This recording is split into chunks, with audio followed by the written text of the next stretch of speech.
A guy saves $19,000 and buys a used Honda Civic. Another guy saves $19,000 and invests it in an S&P 500 index fund. 10 years later, the first guy still drives that Civic.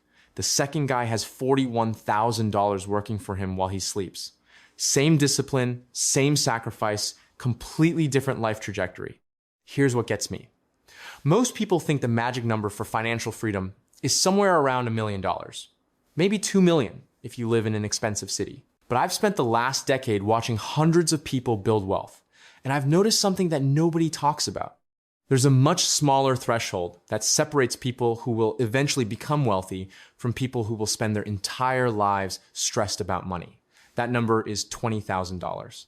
Not because 20 grand makes you rich, but because crossing that line triggers a cascade of psychological and mathematical shifts that fundamentally change how money works in your life. I'm Tom, and for the past 10 years, I've been running my own business surrounded by accountants and fiscal lawyers who taught me how money actually moves. I've got multiple hundreds of thousands of dollars invested because I believe in having skin in the game, not just theory.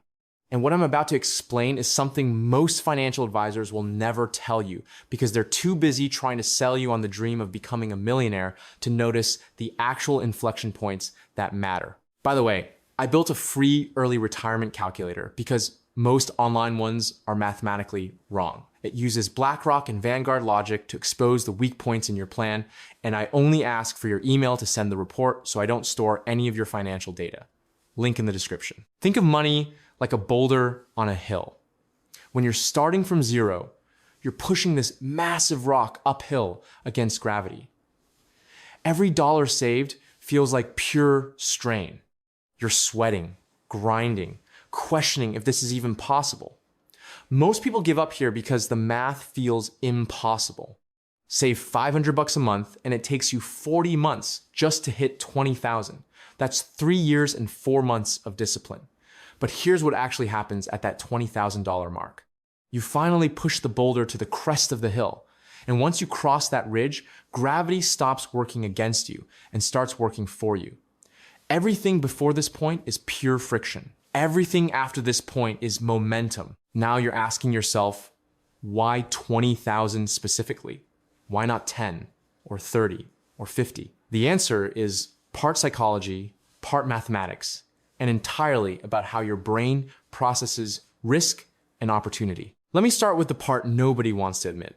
When you have less than $20,000 saved, your brain is running a different operating system. You're in what researchers call scarcity mode. Not because you're necessarily poor, but because your financial buffer is too thin to absorb shocks.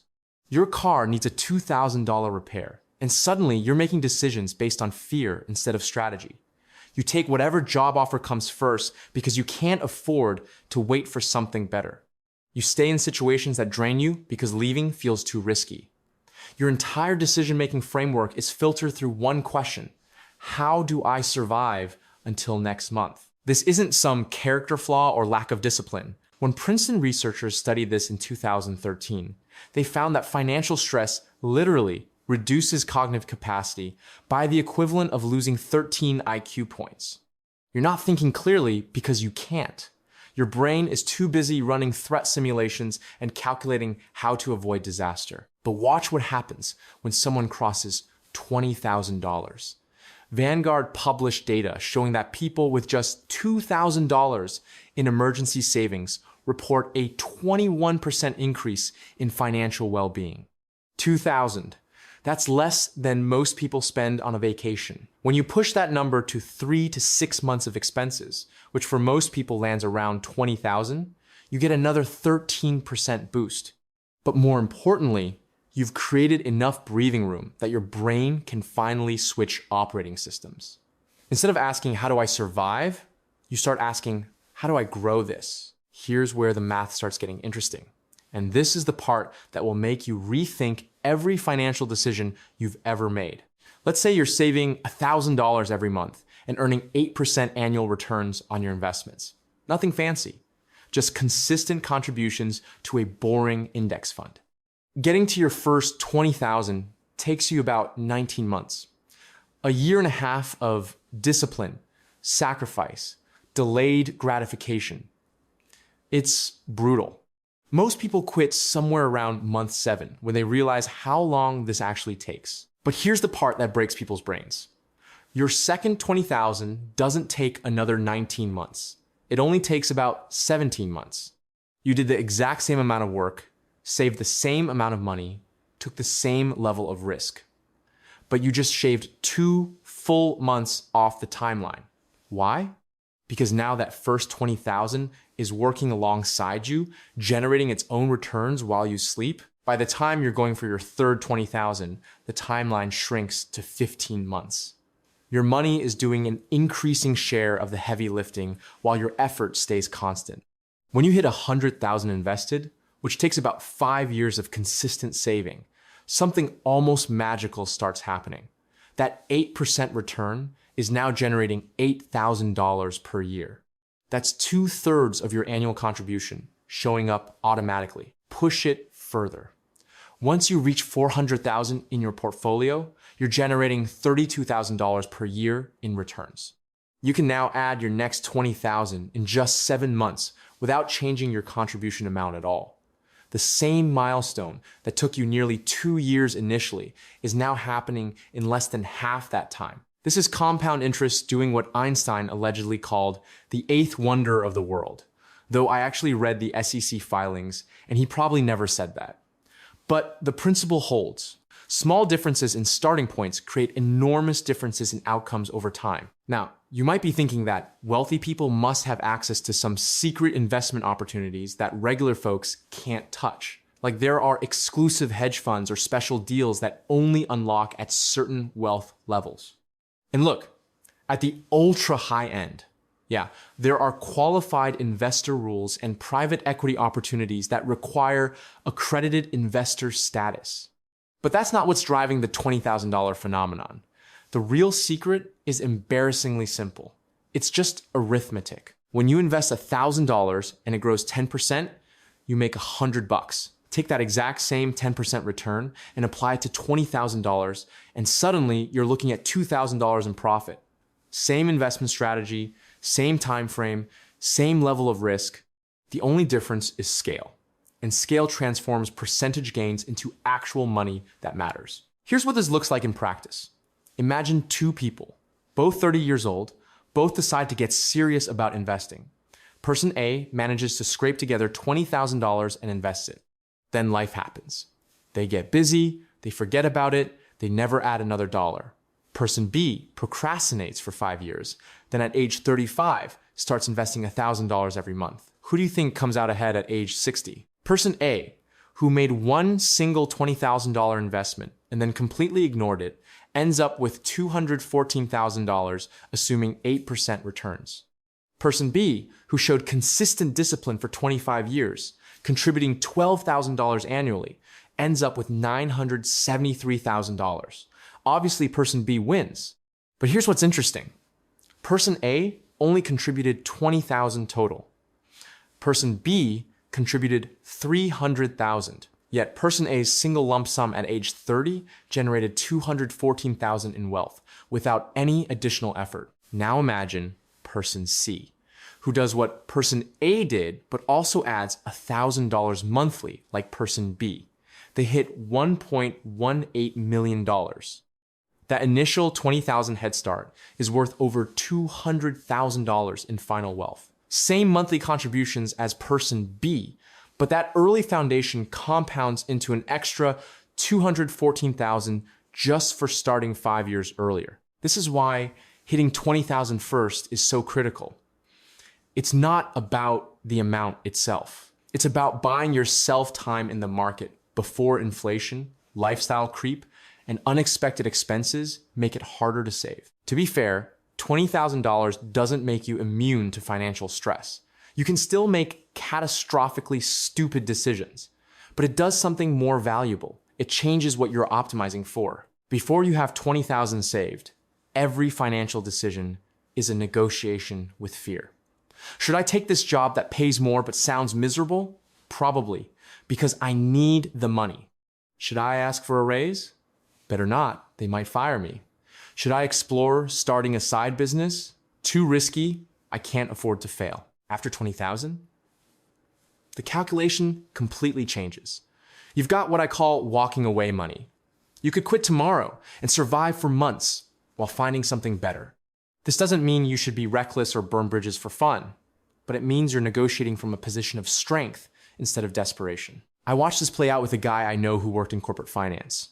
He was competent, showed up on time, did his job.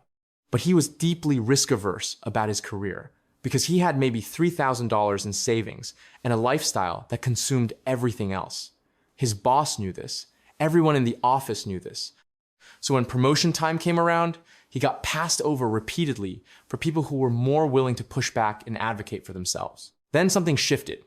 He got serious about saving, cut his expenses, built up his emergency fund to $25,000 over about 2 years. Nothing about his job performance changed, but his entire demeanor shifted. He started speaking up in meetings. He pushed back on unreasonable requests. He asked for the promotion he deserved. 6 months later, he got it, along with a 22% raise. Same person, same skills. The only difference was he finally had enough saved that he wasn't afraid of losing his job anymore. This is the part that makes me cynical about traditional career advice. Every productivity guru tells you to be confident, to advocate for yourself, to take risks, but they never mention that confidence without financial backing is just anxiety in disguise. Real confidence comes from having options, and options come from having money saved. Here's where it gets really interesting, and this is something most people completely miss. When you save $20,000, you haven't just accumulated money, you've fundamentally rewired your identity. Think about what it actually takes to save 20 grand starting from zero if you're not making stupid money. You had to track where every dollar was going. You had to say no to things you wanted. You had to resist the urge to blow your savings on whatever shiny object caught your attention that week.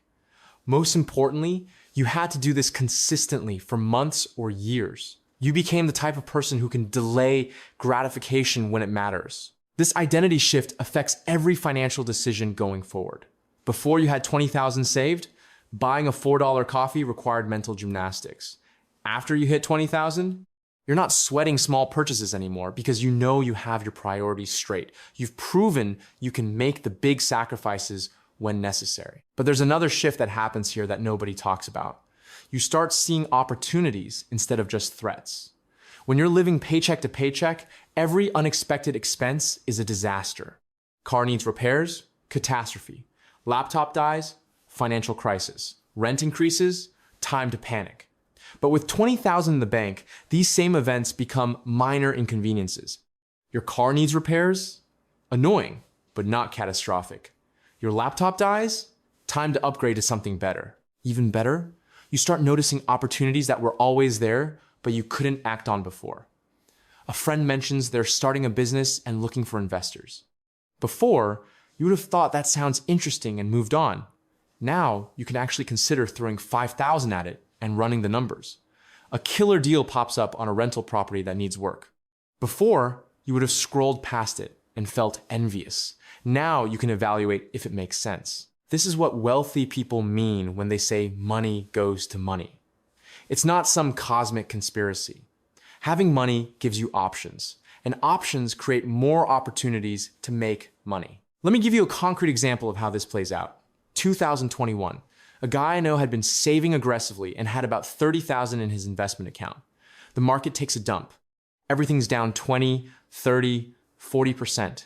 His coworkers are panicking, selling everything, trying to preserve what's left. He looks at his 30,000, realizes he doesn't need this money for at least 10 years, and does nothing. Actually, worse than nothing. He keeps buying every month, same $1,000 contribution, now buying shares at massive discounts. 2 years later, his account has recovered and then some. He's now sitting on 75,000 while his coworkers are still trying to make back what they lost by panic selling. Same market conditions, same opportunities. The only difference was he had enough saved that he could think long-term instead of reacting to short-term fear. Now, here's the kicker.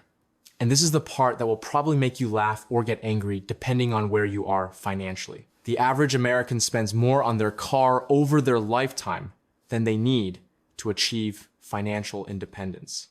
Between car payments, insurance, maintenance, gas, most people are dropping $600 to $800 every month on transportation.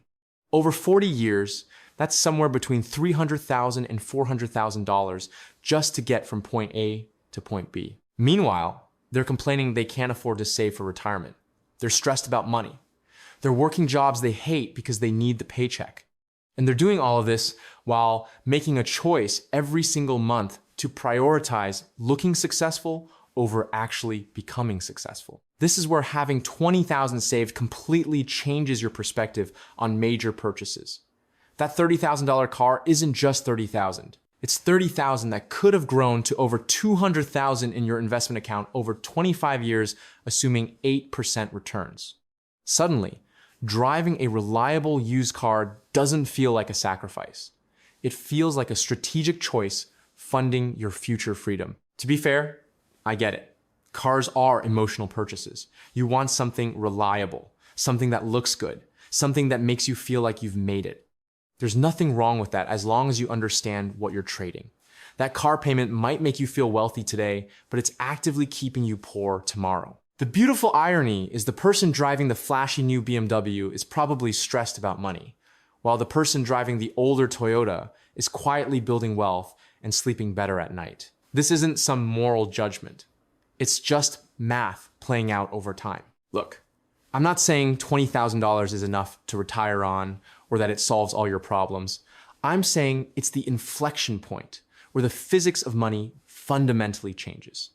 Before $20,000, you're pushing uphill. After $20,000, momentum starts working in your favor. Here's what you actually need to do. First, if you don't have $20,000 saved, make that your only financial goal for the next 18 to 24 months. Not investing in crypto, not starting a side hustle, not buying a rental property. Just get to 20 grand in a boring, high-yield savings account. Every dollar you save is buying you options and psychological freedom. Second, once you hit 20,000, do not spend it. This is not a reward for good behavior. This is the foundation of everything that comes next. Keep saving, start investing. Let compound interest do what it does best. Third, optimize the big three expenses. Housing, transportation, and food represent about 70% of most people's spending. Shave 10% off each, and you've just increased your savings rate by 21% without changing anything else about your life. Lazy investing built more fortune than crypto memes. The people who got wealthy did it by crossing 20,000 as fast as possible, then letting time and mathematics do the rest. Start building that foundation today, because every month you wait is compound interest. You're giving up forever.